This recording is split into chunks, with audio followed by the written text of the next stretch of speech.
Hi everyone, this is Norman Kochnak here. I am on again. Would you believe I was only on a few hours ago with the post day three of the test between India and England. But today, which is the 7th of August, I'm here in Sydney, Australia, as in Coogee Beach, Sydney, Australia.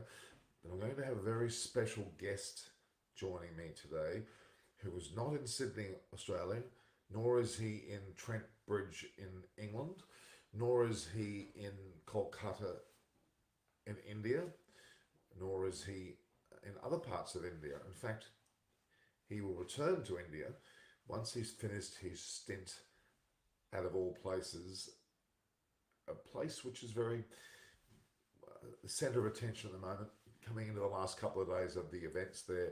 It's actually in Tokyo, Japan. Yes, Tokyo, Japan.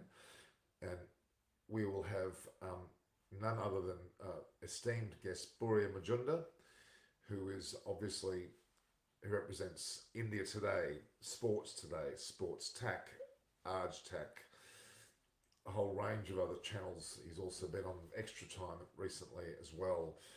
He's also been well and truly involved with a whole range of shows, including mine. My channel, of course, is Eyes on Cricket with Norman Kochnak. So Buria has been on that show. He has been on. He was my very, very, very first live performance, as in video. I've done 630 odd now, but he was on my very first live, and I'm well over 200 now. And thanks to him, he gave me an extra boost. He spent a lot of time with me in Australia in the past to Bowral and other locations, and he's written a book there, 11 Gods and a Billion Indians. He's also written a book similar to that for another event, the Olympics, and he is there representing a lot of the Indian media in Tokyo as we speak. He's getting ready and getting on his way onto a bus to be able to then head over to the venues. He's been at a number of the events. I know he's been well and truly at the hockey, both men's and women's, and we'll talk about that. The fact that we've gone very close to winning a bronze. And at this point in time, they've had some 5 medals, as far as I'm aware, 2 silver and 3 bronze. We'll hear all about the detail of those from him, and talk about a lot of other events. In fact, also the Australians have done very well as well. Indian women's golfer is in a real shot for a medal as we speak. In fact, she is on JD, as yours descendant. I think it's Aditi Ashok and Diksha Daga. I think they're both, or at least one of them, are actually. Aditi Ashok is on the golf final, round 4. Heading for, at this point in time, she's, I think, silver medal contention. If it rained now, she would have won the silver medal, but no, she's not. She's still contesting that now. I don't know how far it's gotten. It's happening as we speak, as a matter of fact. So, yeah, that's a potential medal as well. We'll have to wait to see what's going on there. So Buria will be on any minute now. So I just thought I'd start before he came on. Yeah, we've had a lot of fortunate luck with the Tokyo Olympics. Of course, Australia certainly has. It's won some 44 medals. In fact, 17 gold. I think it's 6 silver and 21 bronze. So that's 44 in total as we speak. The most medals Australia has won actually was in the Sydney Olympics. They won 58 medals, and at the Sydney Olympics I was actually the language services manager for SOCOG, the Sydney Olympic Committee, for the organising committee for the Olympic Games. I was the language services manager for the 2000 Olympics. And in that Olympics we won 58 medals, which was 16 gold. Within the next, I think it was Athens in 2014, having won 58 in Sydney, we won a further 50, I think it was 50 on the dot, if I'm not wrong. And we won 17 gold at that point. And then the next Olympics was 46 medals in the Rio, I think it was Rio. So I can confirm that. We're not long away from getting Buria. He'll be on the phones very soon, so just bear with us. I'm just going to check that particular stat for you. It's a very interesting one, I must say. Let's have a look here. I have got it written down here somewhere. Well, currently we've got 17, 6 and 17 gold, 6 silver and 21 bronze, which adds up to 44 in total. I'm trying to find the more. What was it? I thought it was here. Yeah, here it is. Here it is here. So in the 90s, let's go through some of the records for Australia at least. In 1996, we had 424 athletes with some 9 golds, 9 silver and 23 bronze, which was the most bronze medals we've had. That's 41. Then in Sydney 2000, we had 630 athletes, 16 gold, 25 silver and 17 bronze, which added up to 58, which was the most medals we had in one Olympics. We actually came fourth in the tallies that year. 2004 in Athens, we had 482 athletes, 17 gold, which was the most at that time, 16 silver and 17 bronze, which added up to 50 medals in total. Once again, we were fourth. 2008, we started to slacken off a bit. We had 433 representatives, 14 gold, not 17 as previously done, 15 silver and 17 bronze, with 46 medals in total. We came sixth. Anyway, 16 and 20 weren't that great. Sorry, 12 and 16 weren't great. But then 20, again, 17 gold. So we equaled what we had in 2004 with 17. So far, we've had some 6 silver and 21 bronze, which is 44 medals. We're running about 6 at the moment. So Baramarani, you're up, I can see. Boria will be here any minute now. He's last message me, so should be good. We'll be on the bus.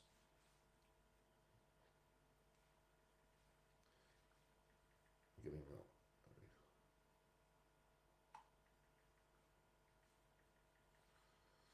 Just messaged him now. He won't be long away. But yes, Baramani is worth waiting for. So we'll get a direct live cross to Tokyo very soon. In fact, Boria will probably be on the bus heading from his hotel on the way to the stadiums, and I'm guessing he'll be there for the track and field today. I don't know how many medals are actually to be contested today, but India, as we spoke earlier, have got 2 silver and 3 bronze, 5 in total. No gold yet. I think they were in the 66th position the last time I saw.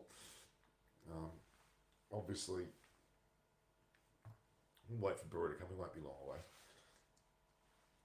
So, Baramarani, we had 15,500 people watch us this morning on the post-match effort. 15,500. Well, not long away before we get this whole thing started. We'll just have a look at that for a moment. Boria won't be a problem. Bear with me, guys. Another medal shot for India will be that Neeraj Chopra in the javelin throw, who topped the qualification today, is the final. So I'm sure Boria will talk about that as well. So at this point in time, I just want to check the medal tallies for us, if we could.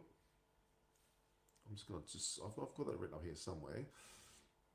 The full lineup, or is it still? I'll just quickly find out where it is. I've got the Tokyo medals. Okay. So currently we have, first is China with some 36 gold, 79 in total. United States second on 31 gold. Japan 24. They've done very well. Home Olympics for them. They've done very well. Your volume sounds lower than usual. I checked my speakers. Is that better? Baramarani, tell me if that's better. Tell me if that's better. Is that better? Then we have Great Britain have moved into 4th position. Annoyingly for me, because we were 4th, Australia that is.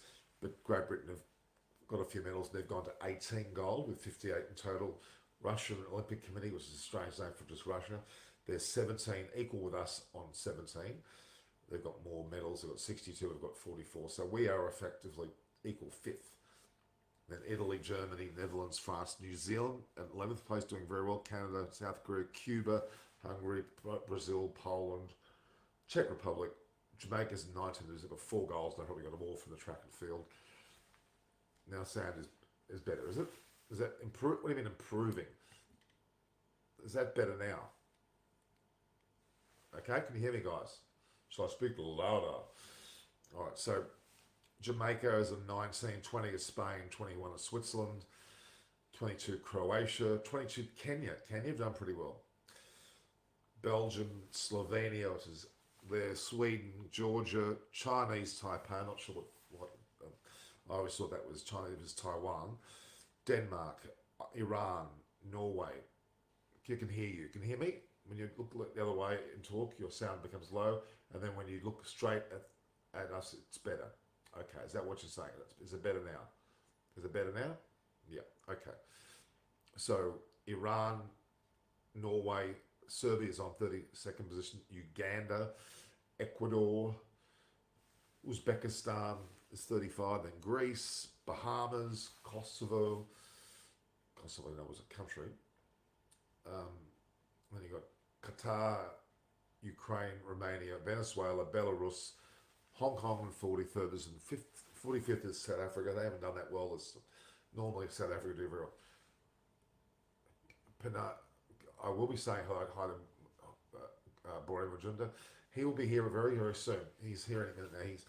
He's planning to be here at 10 o'clock. Might be a bit delayed. So I thought I'd start and just warm us all up.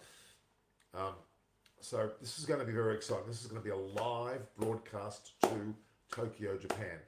From Australia out to the world. Now, I think, Manu, John, I'm guessing you're in India. Barama, I know you're in the Philippines. Penna Goldson, you are where? Just let me know where you guys are. JD, where are you? India Rock, where are you? Just tell me where you are, guys. So, going back to the medal tallies, then you had South Africa on 45th position with a gold. Then you had Slovakia, which is Czechoslovakia, Turkey, Austria, very low, 48, well, low for them. They normally get a few more medals. Indonesia's 49th, Bulgaria's 50th, Portugal's equal 50th. They haven't done that well. They normally do a bit better. Ethiopia's 52nd. I'm imagining some of the longer distance, like the marathons and that, which are yet to be completed, will probably figure a bit higher. They're 52nd at the moment. Philippines won that gold, which was a bit of a shock for them. Tunisia, Ireland, pretty low on 55th. Israel, 55th, equal 55th. Estonia, Fiji, Latvia, Thailand, Bermuda. Now, then we got Morocco, Puerto Rico, Colombia. They haven't won a gold. So the first of the countries that are on the medal list but they haven't won a gold is Colombia. They haven't won a gold, but they've won 4 silver and 1 bronze. Dominican Republic has won 3 silver, and then comes India. India are there at the moment on 66th position on their own, on 66th position with 2 silver and 3 bronze, namely 5 medals. So that 66th position, if they had a gold medal, they would go from 66th to 45th. If they had 1 gold medal, they would go up 21 positions, as a matter of fact. They'd even go higher. They'd go 22 positions, 23 positions possibly, from just 1 medal. India's strongly for gold. So you never know. The girls in the golf might do it today. They may be the ones to do it. But Australia, I'm obviously very proud of them. We have 17 gold, 6 silver and 21 bronze, a total of 44 medals for Australia. As I was saying earlier, some may not have heard, Australia in the year 2000, which I was actually there, and I'm very proud to be able to tell you that I was actually the language services manager for the Olympics in Sydney back in 2000. I was very, very proud of that. Very, very proud indeed. So, and in 2000, I was the language services manager for SOCOB, the Sydney Organising Committee for the Olympic Games. SOCOB, they're called. Each Olympics has this unusual abbreviation. So just to go over that, in case some of you didn't hear me say it earlier, back in 1996 we started to revamp our medal totals. In fact, 1956 was a time when we had the Olympics in Melbourne in Australia. But 96 we had in Atlanta, we won 9 gold. 2000 we won 16 gold, 25 silver and 17 bronze. So we had 58 medals compared to our 44 now. We ran fourth in that particular year. And the following one, 2004, we had our most gold, which was 17, 16 bronze, 16 silver, and then 17 bronze. We had 50 medals in 2004 at Athens. Also, we were ranked fourth.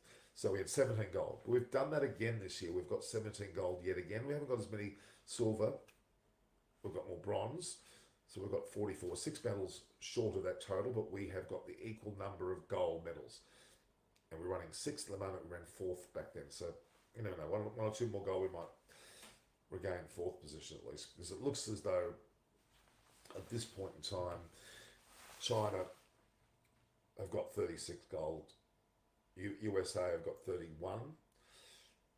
They've got 99 medals all up actually, the USA. But yeah, we'll see. Japan's on 24. Great Britain's on 18. So we're pretty close. Money John saying American players dope a lot. Well, I would probably say the Chinese are more likely the ones that have been doping, and sometimes the Russians have been pretty bad too.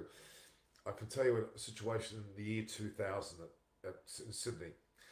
I was a language services manager, as I've just told you, and my responsibilities there included the main Olympics track, the athletics track, and all the track and field events that took place there. I was also at the Superdome, which was the stadium next door, and that stadium had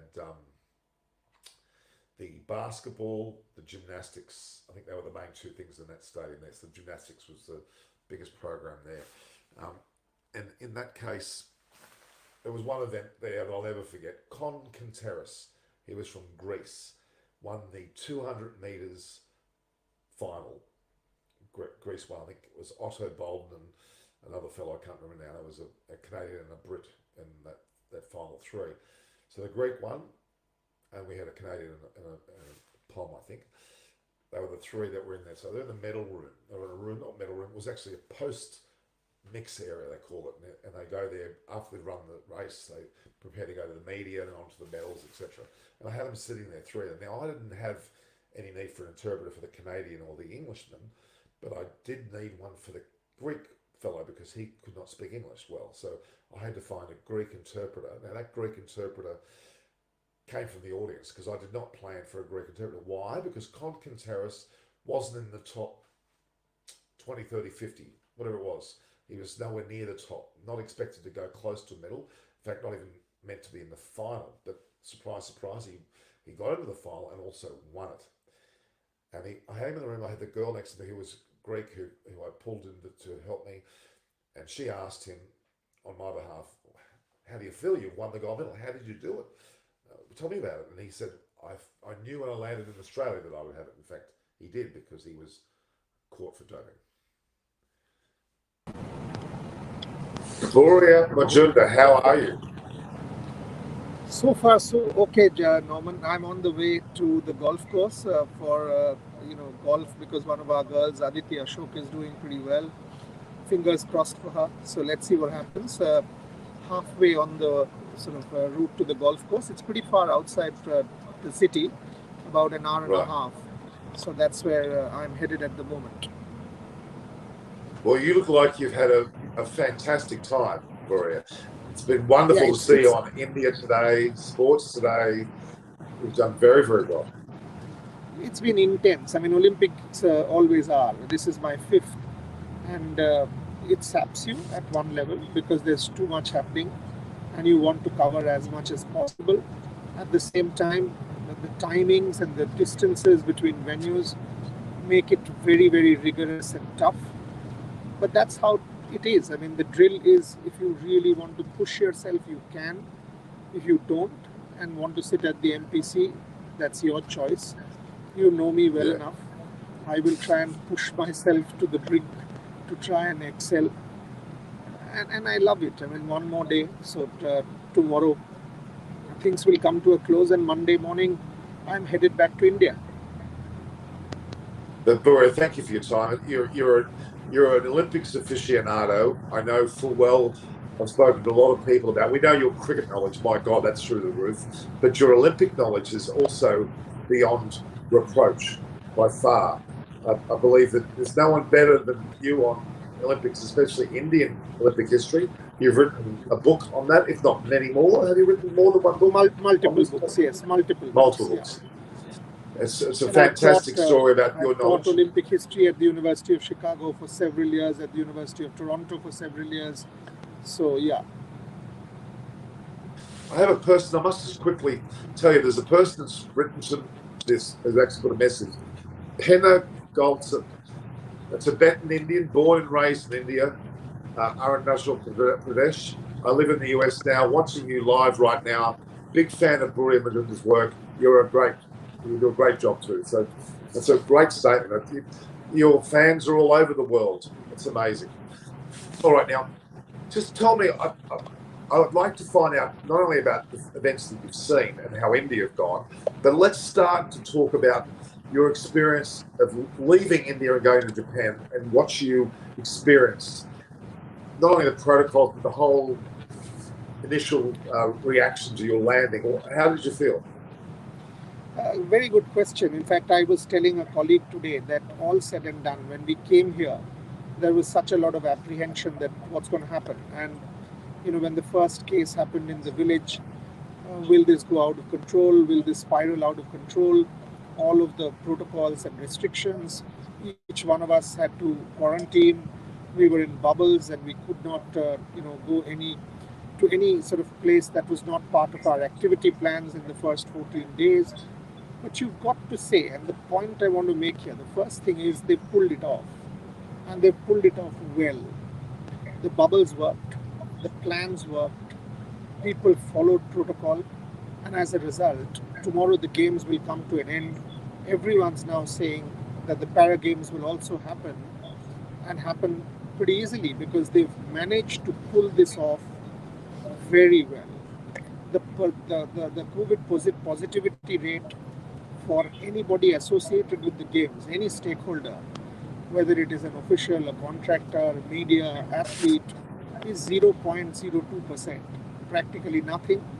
So even when there is a surge in Japan, and a major surge, in Tokyo, 4,000 plus cases every day, you have largely been able to insulate yourself from this and pull off what is the world's greatest sporting spectacle. So that's point number one. Point number two, when we left from India, we were hopeful that this will be our best Olympic Games. And the medal count will be, if we did not have a good games, it will be about 6 to 7. And if we had a good games, it will touch double digits. The best ever has been London with 6. So we were very confident that we are going to touch London for sure, cross London, and maybe we will touch double digits if things went our way.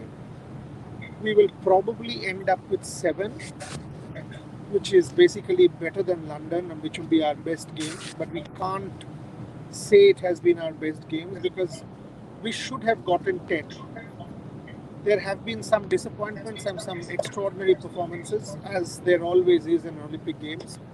Our shooting team proved to be a disappointment because we were all pinning our hopes on our shooters. And it's a top team. There's no question. It's a top team. But unfortunately, they weren't able to do it. Why? It's a very young team. 18, 19, 20.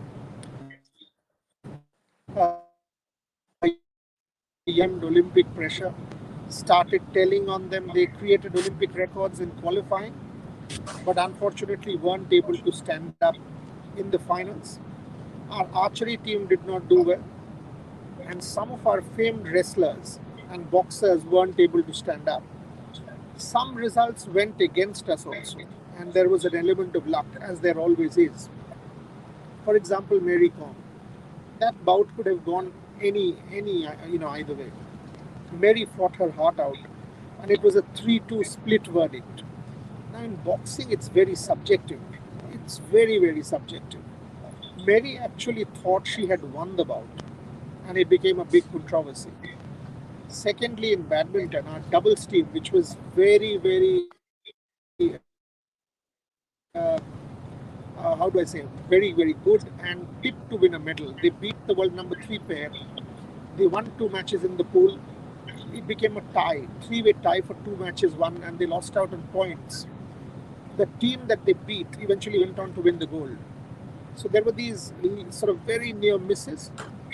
Having said that, the results in hockey, both men and women, some results in, for example, in weightlifting, in boxing, PV Sindhu, they were extraordinarily good for India. I will say it has not been a bad games. The country has gotten behind these athletes, and all of a sudden, despite a huge cricket match on in the United Kingdom, where India is on top, England 25 without loss, 70 still in arrears, the entire country is talking about hockey. Now, this has not happened in Indian history in the last 25, 30 years. That's a big takeaway, Norman. If we can finish well, there are 3 medal contenders today. 3. Even if 2 of them stand, sort of make it count, it will go down as a reasonably good Olympic when the country embraced multi-sporting competition. And that will be a takeaway, because we have started developing structures, and we can only get better in Birmingham, in the Commonwealth, in the Asian Games, and going forward to Paris, because I can see very important signs of development, and that gives me a lot of hope. Well, Birmingham, of course, there will be the introduction of cricket, won't there? At the Commonwealth Games in Birmingham, there's the introduction of women's cricket. Yes, and that's a very important and positive development. I mean, I think women's cricket can make it to the Olympics also. So this is an experiment. The BCCI had a meeting last Sunday, and they are backing the inclusion of cricket in the Olympics finally. Birmingham, I've spoken to Mithali Raj and Jhulan Goswami at length on this. They are mighty keen, because winning a multidiscipline event for your country, for prestige, for money, because a medalist, just take it, a medalist India, even if you win bronze, you will earn close to 1 crore rupees because of the fact that you've won the medal.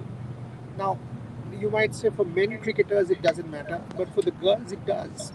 1 crore, if not more, of money makes a huge difference to any of these people who come from relatively underprivileged backgrounds. Take our hockey captain, Rani Rampal. Now, Rani Rampal took to hockey to actually provide her family 2 square meals a day. She did not have money to have, in her house. Why did she spend so much time on the hockey field? Because there was no electricity. There was nothing in the house. So hockey has given her a life. Today, Rani Rampal is a rock star. Lovelina Borgohain from Assam. There is no pakka road. There is no road leading to her house. The moment she won a medal, the civic authorities have now done up the road. The village has completely transformed itself. They're waiting for her. So this is also about social change. It is about social mobility. It is about making a tangible difference to yourself and the family economically. So I'm very much looking forward to the inclusion of cricket at the Birmingham CWG. Oh, it's an exciting development. Now, go back to the hockey for a minute. Both the men's and women's teams were fantastic, having reached what is effectively the finals, medals process. They both were 4th, correct? So they both... No, the men won a bronze. Men were 3rd. Sorry, I'll stand corrected. The men's won a bronze, women were 4th. The reality is, I think you need to put that in the true picture. Maybe they didn't win, the women, in the women's case, didn't win a medal, but they came 4th in the world at the most important event for any sport, in particular hockey. They set them on the stage now for future development beyond belief. The fact is that Indians love their hockey. It's the national sport with cricket.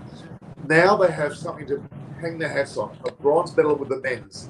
The women's almost getting there and getting a 4th. That is a major achievement. That will only bring through streams of people who will desire to be in Olympics, either it be Paris, Los Angeles, or obviously Brisbane. I'm expecting the hockey to now reach the prominence it should in your country. I've seen your comments. We all talk about cricket now. We should be talking about hockey as well as all the other disciplines. There's so much potential. It is so exciting. And I know India are very proud of their sport, and this is the day of reckoning. It'll be just not be cricket; it'll be all sports development. I actually predict not just Paris and Los Angeles, but also when you reach Brisbane, there'll be a large contingent of medals and gold that will come out of India. I'm very certain of that. With someone like you at the helm pushing it through, hopefully you'll be the chef de mission for India by that stage. Perhaps you never know. The reality is that would be a great thing for me to see in my home country, an Indian contingent that is strong and take out a bag of medals. By that stage, the next generation will be through, and it'll be a great thing to see. I mean, I'm very excited about that, and I know it will happen if you give, as you do, the publicity it deserves on a world stage and on an Indian stage. I mean, we know cricket's already there, and if cricket is a part of it, it'll only attract more people to the Olympic stage. I mean, we all watch that. I mean, the people that are watching now are not only on my show, but in general, are very much, fever pitch with what's going on. The fact that you've got potential medals in golf today, it's an untold amount of depth. Okay, we can be disappointed about perhaps what happened with the shooting or the archery, but the reality is India are going to be a strength, be a force to be reckoned with into the future. I think this is the day of reckoning. I can see that clearly happening in India, and I think it needs to be publicised as it's been done by you. The media need to take a hold of this, don't they? They really do, and see the benefit of it. Look at the Philippines; they won their first gold, and they've gone crazy about the Olympics because of that gold. That's where the significance comes into play. I mean, Australia, this is actually our equal highest number of gold medals. We've got 17, with some 6 silver and also 21 bronze. We've got 44 medals all up. I had a role during the Sydney Olympics as the language services manager there for SOCOG, the organising committee of the Olympic Games. I was so privileged to be in that role, and I cherished that. And I realised the importance of not just Olympics to Australia, but to a lot of other countries, in particular a country like India. So tell me, Boria, what about the venues? Have you found them in an excellent state in Japan? I'm assuming they were. They were very professional. They were nothing sort of extraordinary that you've not seen. But that's not what you want to see here, because this is ultimately also the COVID edition of the Olympic Games. You needed functional venues. You did not want extravagance. And I think they've managed to sort of, blend it quite nicely. The balance was evident. I don't think it's already cost them huge amounts of money because of the postponement and all. So all you needed to do was keep it efficient, get it done and move on. It was hugely difficult to cover. I can tell you this, I have never covered an event as difficult as this in my life. And I'll give you an example. Wow. PV Sindhu happens to be one of my best friends. I mean, I have seen her grow from a youngster to a champion and thereafter an Olympic champion. We are friends. It's not an athlete-media relationship at all. I mean, there's a lot of fun and banter. I'm friends of the family. So the part of an Olympic Games is very simple, that when an athlete wins, the athlete will complete her dope test, finish the press conference, and then if you are a friend of the athlete and the athlete wants to do it, she will walk out with you from outside of the venue premise and do interviews. That's always the case. Always. Over the last 5 Olympic Games. Now, and that is part of Olympic ritual, almost. Here, PV Sindhu had won her medal, she had finished dope, and she came out and said, let's go out and do it. That is when the penny dropped. Because immediately there were 5-7 volunteers who came and said, no, you can't. Because the moment you step out of the venue premise, the athlete is in breach of the biobubble of the village. And she could not go back to the village after that if she stepped out. And I was told that if you take the athlete out, you have also broken protocol. So the athlete can't go back to the village and you are in breach of protocol. So then, all of a sudden we were in a complete fix. She requested that can she be on the edge of the village, the venue, while I'm outside, and can we do it like that? But then it was that if you do not have rights, you're not a rights-holding broadcaster, then even if she stands on the edge of the premise, what you will show behind her will be the venue. So technically that too is a breach. So it became completely mad, and all of this is happening at midnight. The match had ended around 10 o'clock. Medal ceremony happened around 10:30, 11 o'clock. And this is all happening around midnight. So then I said, fair enough, let's conduct a written interview with a 2 meter distance between us. And we did that. So it was a written interview for print. And she said, you send me the questions, let me audio record them, because you can use audio, provided I send them to you. And she went back after that to her room and whatever, to the athletes' enclosure, and sent me some audio answers. But then she said, let's take permission from the Indian Olympic Association office at the Games Village. And you speak to the press attaché now. Let me get there. So she got there at 2:30 a.m., close to 3 a.m. in the morning after winning a medal. Not eaten anything, nothing. She was there at 3 a.m. and I was on the way back to the hotel. She messaged me at 3 o'clock saying, I'm ready in the Indian Olympic Association room in the village. If you want to do it, let's do it right away on Zoom. I jumped off a cab in the middle of the road, connected to data on my phone, generated a Zoom link, and did the interview at 3 a.m. in the morning. And this has been the norm. So I am trying to explain to you what all one has to go through to cover these games. It's not easy. It has not been easy. Having said that, this is a story to tell. In Paris, there will be no COVID, or even if there is, COVID will be controlled. This is one extraordinary sort of event and story to be told to generations what we went through to cover the Tokyo Olympic Games. Oh, it's absolutely, it's riveting what you're talking about. I can just imagine the struggles for not only yourself and media, but the athletes themselves, the organisers getting it all together, the fine detail that need to be attended to, and the disasters that could have happened beyond what already has happened. It's phenomenal, and I'm very proud of the Olympic movement to actually get this on and not allowing them to stop it. Japan's had its fair share of COVID, we know that as well, and the world has, and I think it's a big tick to perhaps a stepping stone to when the world will open up fully to travel with sport. And that's the next stage. I mean, you're going through the hurdles that we will have to go through at some stage. The concept of a vaccine passport, vaccine passport, a vaccination passport, the whole process of injections and testing and the whole arduous task. And it must. How many hours a day do you think a person spends on a COVID protocol? Let's say an athlete. See, for me, because I came from India and it's a red list country, I landed at the airport.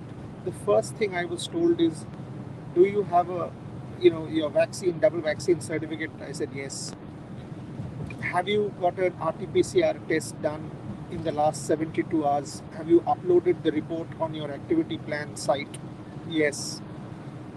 Come and do a RT-PCR saliva test at the airport. Did that. We were made to wait in a huge hall, and the numbers flashed. Anybody's number with a negative report flashed on the screen. You were allowed to leave, showing the RT-PCR report.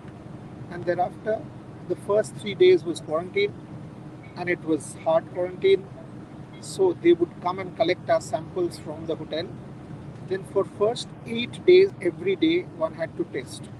So I got myself RT-PCR tested 8 consecutive days, and thereafter every 4th day. So today also I got myself tested. I generally get my sample in the morning.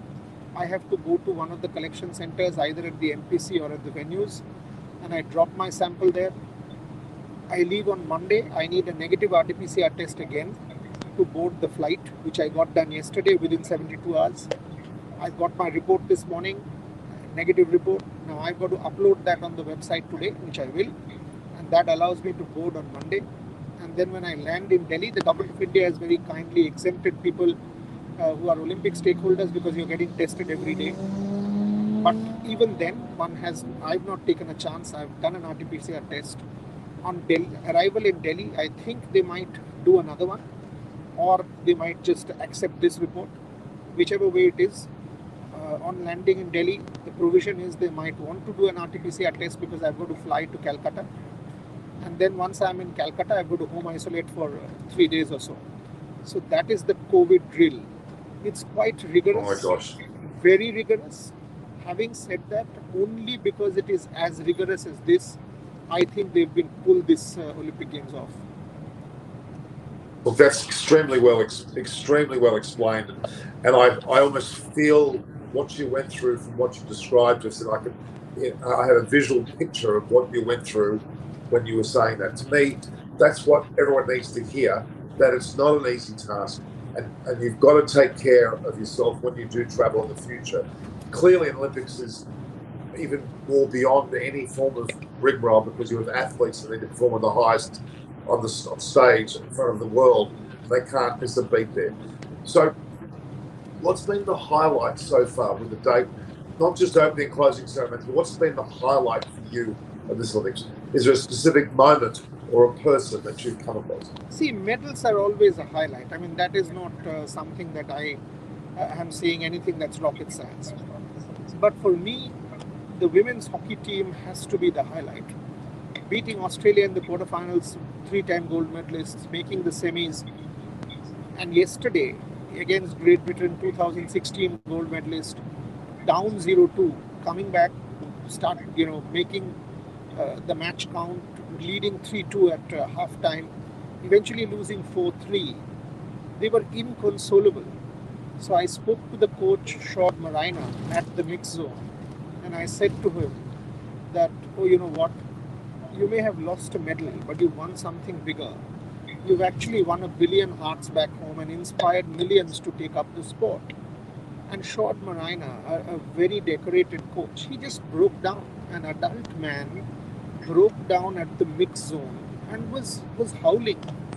Trust me, Norman, I've covered international sport for 30 or 25 odd years. I broke down.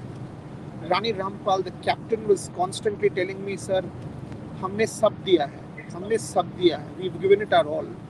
She was just in tears. She just couldn't control herself. Savita Punia, the goalkeeper. And it became this surreal kind of thing. Each one of us were crying and we were saluting these girls. The entire Indian men's team, who had won the bronze medal the previous day, beating Germany, medal after 41 years, they were standing there like giving the girls a guard of honor. The entire team was clapping for the girls. Now, these scenes are etched in memory. How do I forget such scenes? I will never. And then, very personal, PV Sindhu giving me her match jersey, signing it for me, saying for all the support. Rani Rampal giving me her match jersey, signing it to me, saying for all the support. Now, these are very personal moments that I will never be able to forget. But Boria, you're the person who brings out the best in people, the emotion. They know the importance of what you will tell and what you'll be able to display, whether it be in your museums or your displays, and your emotion and the way you articulate in a book. It'll be the best coverage you'll ever get, and they'll be proud of that coming through you. I must say, don't forget, I'm going to give you. Have you got the World Test Championship caps? I'll get you one of those. You want one of those? I do. I absolutely do. You have them already? Lovely. Beautiful. So I'll get you. I've got a couple of those. I went to trouble getting them for you. Now, back to this. To me, now that we've gone through this, what do you think will be the next step? Once you're home, once everything's settled, once you've gone through all the protocols, what's in your mind first to do? On what will you envisage? Do you envisage obviously telling India about what you've experienced? Are you going to write a book, or is that down the track? What's your responses? What's your intentions? More importantly, as a public influencer, somebody who has a bit of a following, people who read you, follow you, know you, the message that one needs to take back is the Olympic Games doesn't happen every 4 years. It happens every day. If we as a country can back the athletes, even when we go back, we shouldn't forget about them and wake up during Birmingham or the Asian Games or in Paris. If we are able to sustain the momentum that Tokyo has generated, I think we can reasonably, aspire to be a multi-sporting nation come Paris. And that is the role. The role is to keep the flame burning, because every time we get behind an Olympic Games and then we forget about it and move on, the young kids will now want to be a Rani Rampal. They will want to be a PV Sindhu. They'll want to be the men hockey boys, not simply play IPL. So let us have a synergistic sports culture, and that is the message that has to be told every day. During COVID, a lot of media houses shut down their sports desk. People lost jobs. Journalists were made redundant. Today, every media house is doing Olympic sport. Why? Because Olympic sport is mainstream news, it is not a silo. Sport is not a silo, it is mainstream news. It's front page, it is television, it's prime time. So the point here is simple. Sports journalists too have had a new life because of Tokyo. And I hope organizations realize that how important sport is. Sport can make a fundamental difference to a country, and that is the message that people like me need to take back and back our own profession, our own boys and girls, so that people aspire to be sports media. They want to be part of who we are and support the movement. While you're talking, a lot of thoughts came to my mind. First and foremost to me is, will India go about a bid for the Olympic Games into the near future? Is that an intention? Is there any plans envisaged to actually make the India be a home for an Olympic Games in the future? For example, Brisbane won it for 2032. Quite frankly, they were the only bid. Yeah. See, which I was a bit annoyed about. The question is, an Olympic Games is not simply a sporting extravaganza. It's a mammoth economic exercise. Are we as a country ready to invest that level of money into an Olympic Games right away? Maybe not. I would say it should be a step-by-step process. The first step is to host a youth Olympic Games. That's when your culture needs to be developed. The sporting public in India will be sensitized. The athletes will become part of a major movement. Do the youth games, maybe push yourself for another Asian Games or a Commonwealth, and then go for the Olympics in 2036. Because it has to be a gradual process for a country like India. We do not want to make a mess of what we did like in the Commonwealth Games of 2010. And that's not the way. The model to follow is step by step. And Mrs. Ambani, who's our IOC member, is very keen, I know that, to do the youth games. So youth games, maybe an Asian Games and a Commonwealth or one, and then an Olympic Games. That should be the trajectory, because the facilities that you do can sustain yourself over a period of time, and you can use the same facilities for multi-sporting events over a period of time. But you've got to make sure that you do not invest money in white elephants. You do not waste public money. You do not waste taxpayers' money. Because we are not the United States. We are not even Australia. We are not the UK. We in our country there is poverty. There are people who suffer. So you've got to be extremely careful as to how you spend your public money. But at the same time, by hosting these games, there will be development, infrastructure, employment, opening up to newer opportunities. So that's the kind of gradual process, Norman, that we need to follow. That's very, very well said. Very good points. I must add to that as well. I'm impressed with Australia at the moment. Obviously, we won gold, silver, and bronze, yes. But what we've actually done is also celebrated those that have run 6th and 10th. We had two ladies that were smiling from ear to ear. They were in the final of the 1,500 meters. They came 6th and 10th. But they celebrated their their involvement, their participation. And I think we sometimes forget that in a successful nation like Australia, who expect to win medals. We now have embraced all of the athletes, not just those that win medals. I think that's a very important aspect of what we're doing. To compete at the Olympics is a major achievement in itself. In particular, getting third and fourth in the holy grail of hockey is immense. To see an athlete win bronze and be in tears, those that expect gold all the time don't necessarily understand that that's as important as any other medal. Participation and doing your personal best is really everything. And I think that's one thing I've noticed Australia's done more this time than in past You events. need to let me go, Norman, because we are reaching Okay, all right. the venue. But it's has been been a great. pleasure. It's been a pleasure talking to you as always. And hopefully we should be able to catch up once I'm back in India. Thanks, Boria. Thanks for your time. Really appreciate it. All the best Thank on the way home. Safe travels. Thank you, Boria.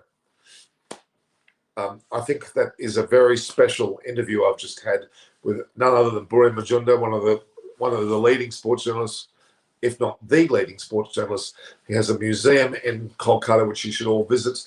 He's written countless books on all topics, obviously cricket. We didn't talk one word about cricket in that broadcast, which is a bit of a shock to me because he and I talk about cricket all the time. We didn't mention an iota about the first test between India and England, which I would like to have done.